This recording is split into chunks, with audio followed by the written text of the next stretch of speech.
तो अब हम बात करते हैं टाइप्स ऑफ सेट के बारे में कि सेट जो है वो कितने टाइप के होते हैं। तो उसमें सबसे पहले आता है हमारा एम्प्टी सेट। एम्प्टी सेट का एक और नाम है नल सेट या फिर वर्ड सेट। देखिए, ये एक ऐसा सेट होता है जिसके अंदर कोई भी एलिमेंट नहीं होते हैं, कोई भी एलिमेंट नहीं होते। जैसे मैं बोलूँ कि आपको एक ऐसा सेट बनाना है, आपको एक ऐसा सेट बनाना है जिसमें जो एलिमेंट है वो एक से बड़ा है बट दो से छोटा है। जिसमें जो एलिमेंट है वो एक से बड़ा है बट दो से छोटा है। बट कंडीशन ये है कि आप वो जो एलिमेंट है वो डेसिमल में नहीं लिखना आपको, ना आपको रैशनल नंबर वगैरह उसमें भी आपको नहीं लिखना। तो क्या होगा उस केस में, हम उस वो जो हमारा सेट होगा क्या होगा, वो तो खाली रहेगा, है ना। अब मैं आपसे कहता हूँ कि आपको एक ऐसा नंबर लिखना है जो कि 2 और 3 दोनों से वो डिवाइड हो जाए, 2 और 3 दोनों से डिवाइड हो जाए। तो ऐसा तो कोई नंबर नहीं है, तो इसी को हम बोलते हैं एम्प्टी सेट। तो एम्प्टी सेट को हम चाहे तो ऐसे लिख सकते हैं या फिर इस तरीके से, ठीक है। तो इसे हम बोलते हैं फाई बोलते हैं। तो इसकी डेफिनेशन पढ़ लेते हैं। Set which does not contain any element, जिसके अंदर कोई भी एलिमेंट ना हो, is called the empty set, या फिर आप इसको बोल सकते हो नल सेट या फिर वर्ड सेट। तो ये आपको तीनों नाम याद रखने हैं और इसको हम दो तरीके से डिनोट कर सकते हैं। या तो हम क्या करें, हम सिर्फ ब्रेसेस लगा दें और उसके अंदर कोई एलिमेंट ना लिखें, या फिर हम इस तरीके से दिखा सकते हैं। तो उसको हम क्या बोलते हैं, फाई। एग्जाम्पल के तौर पे जैसे x such that x is a natural number. x क्या है, एक नेचुरल नंबर है बट वो 5 से बड़ा है और 6 से छोटा है। तो आप खुद सोचिए कि 5 से बड़ा है वो नंबर लेकिन 6 से छोटा है, तो ऐसा कोई नंबर नहीं है। हाँ, डेसिमल वगैरह को हम छोड़ दो, ठीक है, डेसिमल फ्रैक्शन वगैरह वो सब आप छोड़ दो, तो फिर ऐसा कोई नंबर नहीं है। तो हम इसको कैसे लिखेंगे, हम इसको ऐसे लिख सकते हैं। और आपको एक चीज़ और ध्यान रखनी है कि फाई को कभी भी हम ब्रेसिस में नहीं लिखते। पता चले आप इसको ऐसे लिख दो कि आपने ब्रेसिस लिया और इसमें अपना फाई लिख दिया, नहीं, ऐसे नहीं लिखना। फिर आते हैं हमारे फाइनाइट सेट और इनफाइनाइट सेट। जैसे कि आपको नाम से पता चला, देखिए कि फाइनाइट सेट में क्या होगा कि जितने भी नंबर्स होंगे वो आपको पता होगा कि कितने हैं वो टोटल। बट इनफाइनाइट सेट में आपको नहीं पता होगा कि उसमें नंबर कितने हैं, मतलब आप उनको काउंट नहीं कर सकते। जैसे मैं कहूँ कि आपको एक ऐसा सेट बनाना है जिसमें सारे नेचुरल नंबर हों, तो नेचुरल नंबर कहाँ से स्टार्ट होंगे, 1 2 3, और ये तो आगे चलते जाएंगे, ख़त्म ही नहीं होंगे ना। तो ऐसे सेट को हम बोलेंगे इनफाइनाइट सेट। बट अगर मैं ये बोलूँ कि आपको नेचुरल नंबर लिखने हैं और वो लेस देन होने चाहिए 10, तो आप कैसे लिखोगे, आप ऐसे लिखोगे 1 2 3 4 5 6 7 8 9 और 10, है ना। सॉरी, यहाँ पे 10 नहीं आएगा क्योंकि मैंने लेस देन 10 बोला है, तो यानी सिर्फ 9 तक आएगा। तो ये हो गया हमारे फाइनाइट, ये हो गया हमारे इनफाइनाइट। तो फाइनाइट सेट कौन से होते हैं, जिनको हम काउंट कर सकते हैं, और इनफाइनाइट सेट जिनको हम काउंट नहीं कर सकते, मतलब जिनके एलिमेंट्स हम काउंट नहीं कर सकते।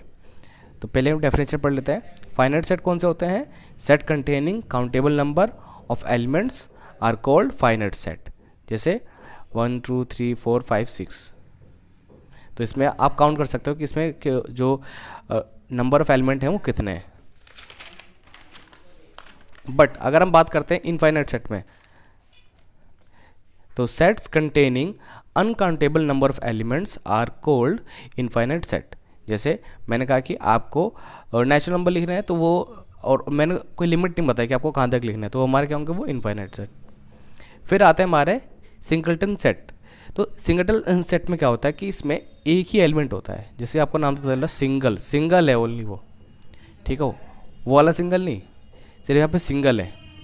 तो यानी जैसे मैं बोलूँ कि आपको एक ऐसा एलिमेंट लिखना है जो कि वो जो कि 1 से बड़ा है बट 3 से छोटा है, जो कि 1 से बड़ा है बट 3 से छोटा है, यानी सिर्फ 2 आ गया, तो सेट क्या होगा। या फिर यहाँ पे एक मैंने एग्जांपल ले रखा कि x सच दैट कि x का एक नेचुरल नंबर है और यहाँ पर जो x है वो x स्क्वायर है, ठीक है, x क्या है, x स्क्वायर है, और उस x स्क्वायर की वैल्यू है 4, यानी इसको सॉल्व करोगे तो 4 आना चाहिए। तो अगर मैं इसको यहाँ पर सॉल्व करता हूँ, देखिए इसको अगर मैं सॉल्व करूँ यहाँ पर, तो x square is equal to 4, ये यहाँ से 2 हट जाएगा और यहाँ पर लग जाएगा रूट, तो x की वैल्यू कितनी आ गई, 2। यानी कि वो जो सेट होगा हमारा क्या होगा, वो ये होगा, अगर मुझे इस तरीके से लिखना हो तो। फिर बारी आती है हमारी इक्वल सेट की। तो इक्वल सेट वो सेट होते हैं जो कि इक्वल होते हैं, मतलब जिनके नंबर ऑफ एलिमेंट इक्वल होते हैं, मतलब एग्जैक्टली सेम होंगे, जैसे कि ये 2 3 और यहाँ पर भी 2 3। तो ये क्या है, ये इक्वल सेट है। When two sets are exactly same they are set to be equal. अच्छा, अगर जैसे मान लो यहाँ पे मैं 3 को आगे कर दूँ, 2 को पीछे कर दूँ, तो क्या वो इक्वल होंगे? तो आंसर है यस, होंगे। देखिए मैंने कहा 2 और 3 3 2, इसको ये सेट ए ये बी है, तो ये भी इक्वल होंगे। क्यों? क्योंकि मैं चाहूँ तो इनको मैं घुमा के ऐसे लिख सकता हूँ ना,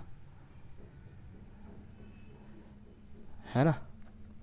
तो अब हम बात करते हैं कि सबसेट्स किसे कहते हैं। तो सबसेट क्या होता है, एक सेट का ही पार्ट होता है।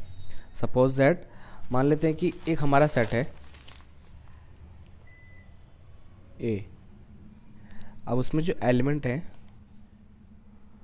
वो ये है हमारे, ठीक है। एक और ले लेते हैं 5 तक। तो ये हमारा क्या सेट है। अब एक और हमने सेट बनाया जिसमें एलिमेंट है हमारे 2 3।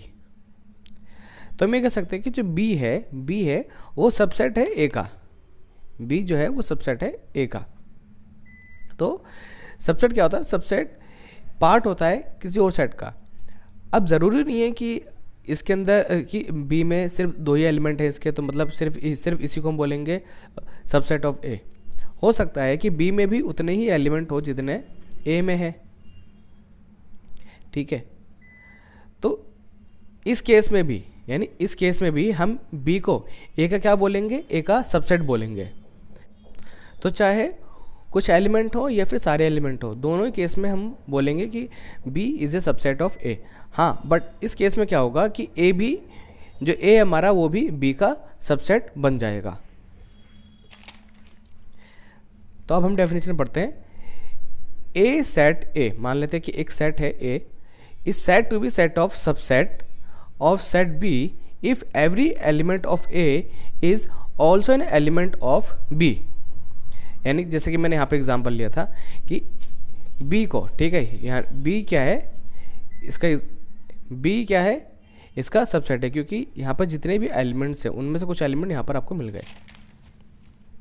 तो सबसेट को हम दिखाते कैसे, तो उसको हम इस तरीके से डिनोट करते हैं, या फिर इस तरीके से, आपकी बुक में इस तरीके का साइन दे रखा है। तो यानी कि मैं इसको इस तरीके से डिनोट करूँगा कि बी इज सबसेट ऑफ ए, या तो ऐसे डिनोट कर दो या फिर इस तरीके से, जो आपकी बुक में दे रखा है उसके हिसाब से। तो इसको हम क्या बोलेंगे, is a subset of, is a subset of, या फिर आप बोल सकते हो इज कंटेन इन।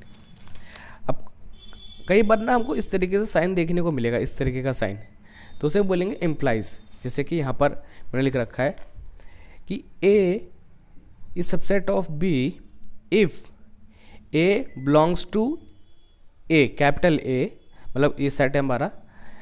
एंड अब इसका इस साइन का मतलब क्या, implies a belong to b, ठीक है। अब देखो मान लेते हैं कि ए हमारा एक सबसेट है बी का, और एक एलिमेंट है ए जो कि बिलोंग करता है ए को।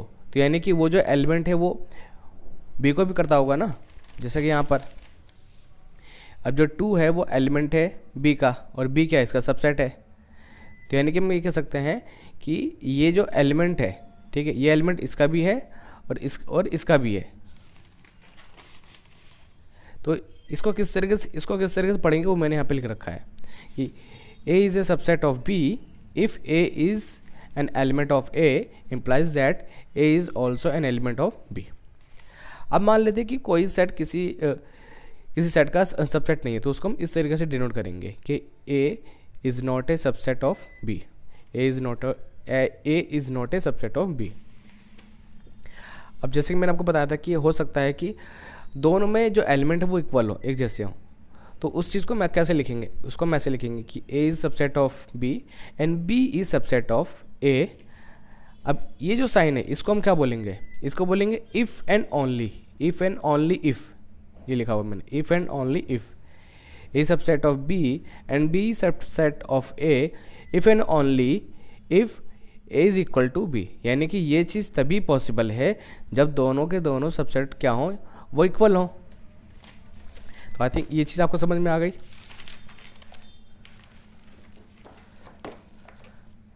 अब जैसे कि हमको पता है कि जो फाई होता है, ठीक है, या फिर आप बोल सकते हो कि जो एम्प्टी सेट होता है वो क्या होता है, उसके अंदर कोई भी एलिमेंट नहीं होता।